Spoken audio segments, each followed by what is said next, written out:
What up, YouTube? Here with another video reviewing Crown Jewel that happened a month ago.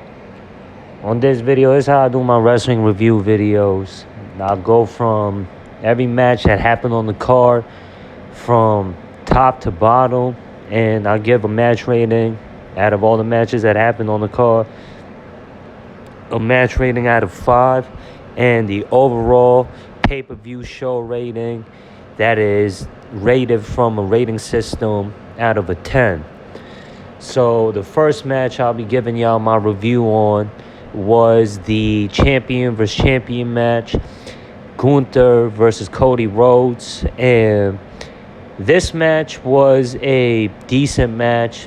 I say actually it was a good match because both wrestlers can wrestle on a high caliber status. They could have been booked better as champions because both of their runs have been lackluster, to sort of say. And Gunther, if y'all been watching how they've been booking him, they've been making him look very weak. And that was until last night at Survivor Series when he defeated Damian Priest. And I don't mean to spoil the results if y'all haven't seen any footages of Survivor Series from last night. But yeah, the lead up to that match with Gunther and Damian Priest has been beating on Gunther like a government mule. And Gunther, with the abilities that he has as a wrestler, shouldn't be made look so weak as he's been looking as of late. And as far as Cody Rhodes goes, his hype has died down after he was able to capture the belt at WrestleMania 40. And Cody Rhodes, as far as his reign goes, it's been more disappointing than anything else. And when Cody Rhodes defends his titles versus whoever he's been defending against, other than Solo Sikoa, it's been mediocre as far as his championship reign goes. And Cody Rhodes was able to defeat Gunther in this match, and how he won was, I say, a proper way. How he was able to defeat Gunther. Gunther had him in his signature sleeper hold, but Cody Rhodes was able to break out of it and roll him up to get the pin, to get the victory over on Gunther. And the match itself was decent, as I said, good back and forth action between the two wrestlers, and both had their shots here and there. And I'll give this match a rating of a 3.5 out of a 5. And then the next match on the card was yet another champion versus champion match. We saw Nia Jax versus Liv Morgan. And this match was also a good match as well. I'll give this match a rating of a 3 out of a 5. And Liv Morgan was able to defeat Nia Jax after a help from the Judgment Day. We saw Raquel Rodriguez and Dominic Mysterio make a interference on the behalf of Liv Morgan when Nia Jax was distracted with Tiffany Stratton, when Tiffany Stratton ceased to look to cash her Money in the Bank briefcase on whoever it was when both wrestlers was down and out. And Nia Jax, who's been like a mentor to Tiffany Stratton, caught Tiffany Stratton in the act of her attempting to cash in her Money in the Bank briefcase. And then there was a whole dilemma going on there. And that's what led to Nia Jax being distracted, and as well as Raquel Rodriguez and Dominic Mysterio putting their hands on Nia Jax to help Liv Morgan get the victory over on Nia Jax.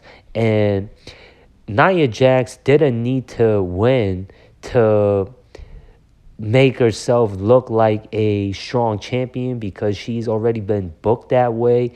Unlike Liv Morgan has been booked as a not so strong of a champion. She's always been needed help from the Judgment Day, and as well as her feud with Rhea Ripley, she's been getting whooped on by Rhea Ripley like a government mule throughout the storyline and the feud with not Nia Jax, with Rhea Ripley and Liv Morgan. Anytime they run in, Liv Morgan run like a scalded dog, and Liv Morgan get beat on like a whooping toy for Rhea Ripley.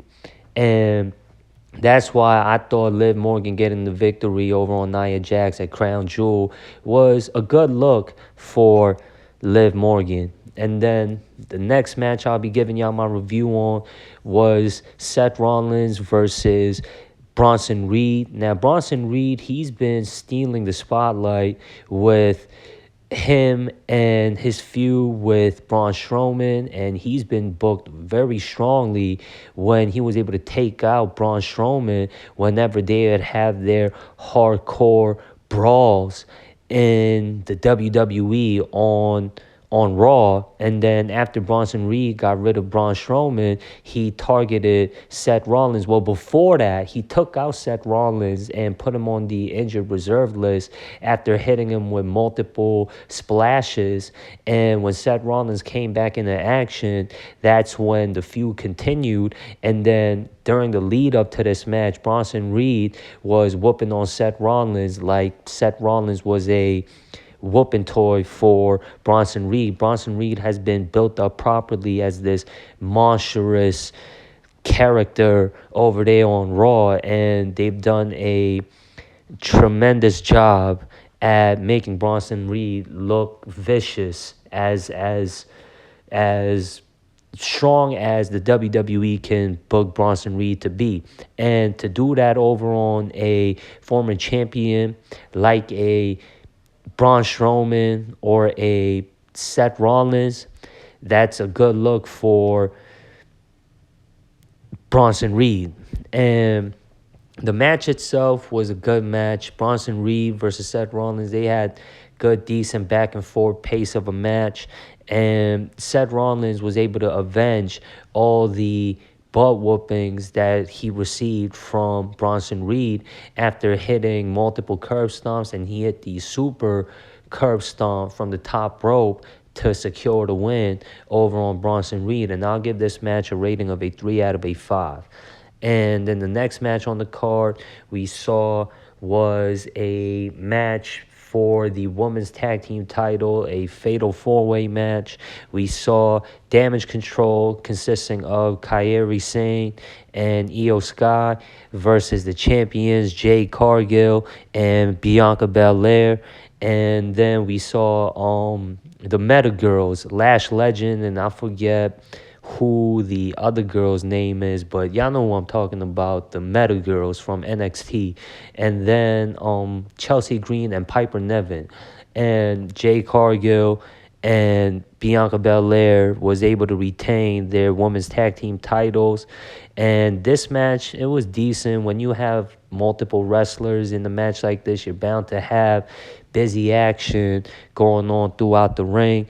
And yeah, Cargill and Belair, they consistently looking strong as per usual ever since they were able to gain the tag team titles from the Unholy Union, and they've been on a roll ever since then. And I'll give that match a rating of a 3 out of a 5.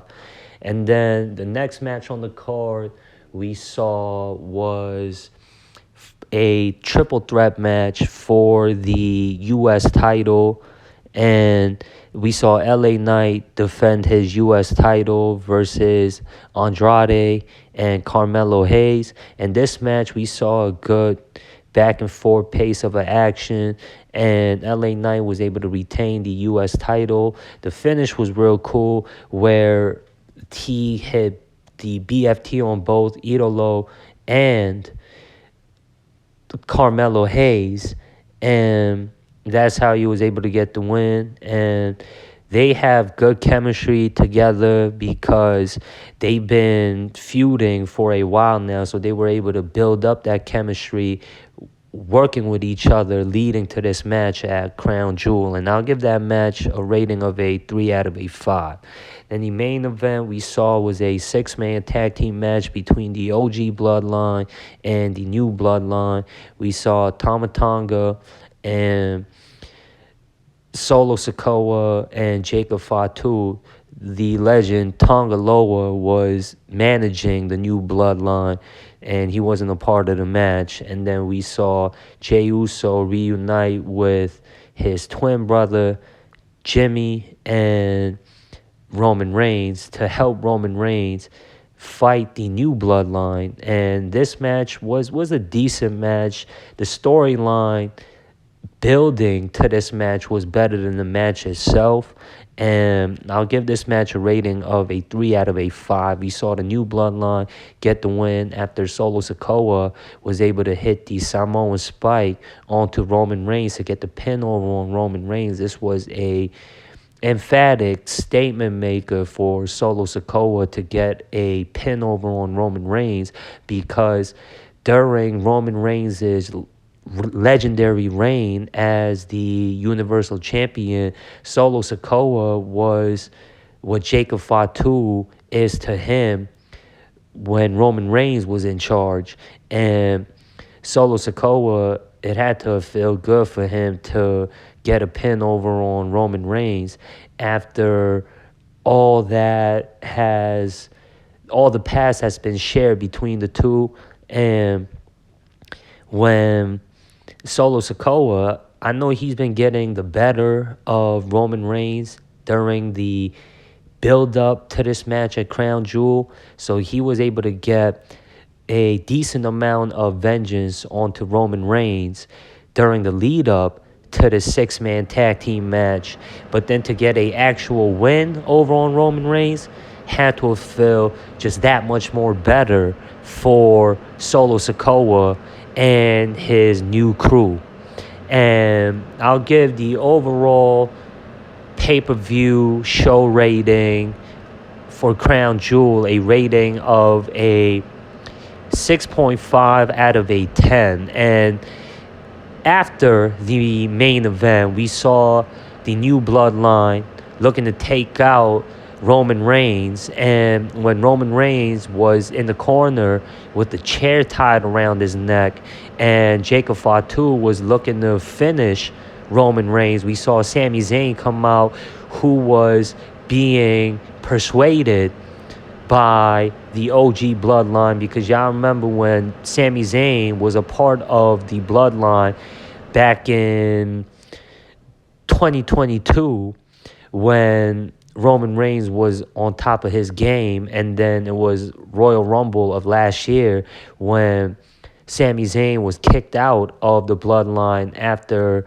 hitting Roman Reigns with a steel chair while Roman Reigns had his back turned, and the Bloodline was asking Sami Zayn to take out Kevin Owens, and Sami Zayn was getting tired of being pushed around, hence why he burst it out like that to Roman Reigns and the Bloodline. And then after what had happened last year, Sami Zayn was reluctant of helping the original Bloodline fight off the New Bloodline.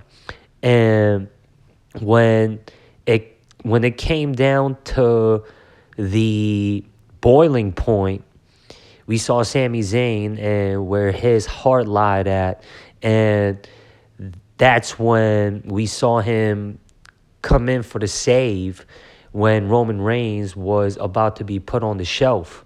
And then Jay and Jimmy came as well to help Roman Reigns fight off Sikoa and the Bloodline. And when Sikoa was surrounded by the OG Bloodline, Sikoa rolled out the ring and escaped out there in time.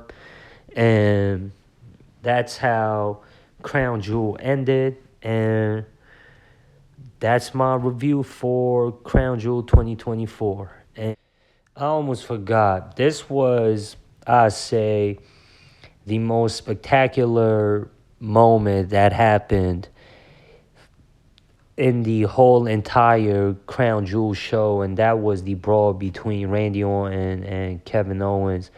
Y'all know RKO, they were a tag team to fight the bloodline, and they grew quite a relationship, and it came to a boiling point when Kevin Owens lost his marbles after he felt used by Randy Orton and Cody Rhodes to help them fight the bloodline. And that's what led to this match at Crown Jewel. And they didn't even they didn't even get to have a match because it ended up in a brawl. And the brawl was cool. It produced the best moment in the whole entire show, I can say. And the highlight reel moment was when Kevin Owens was where the fans were seated at by the bleachers, and he dove onto Randy Orton, who was laid out on the table, and Kevin Owens hit the elbow drop on a already laid out Randy Orton through the table. And the brawl, whenever Kevin Owens gets into a brawl, it's always a exciting highlight reel moment. And we saw both of them lose their marbles when the officials and the security came out. We saw one of the refs get hit with a stunner, and Adam Pearce, the Raw general manager, get RKO'd. And then the brawl went from the ringside all the way to where the fans were seated at. And that's what we saw during the brawl between Kevin Owens and Randy Orton. And I can't give this match a rating because it never was a match. And that's it for this Crown Jewel review video. If y'all enjoy this content, subscribe, like, share, and click the links in the description as well if y'all want to show support for this channel. And I'm out, y'all. Peace.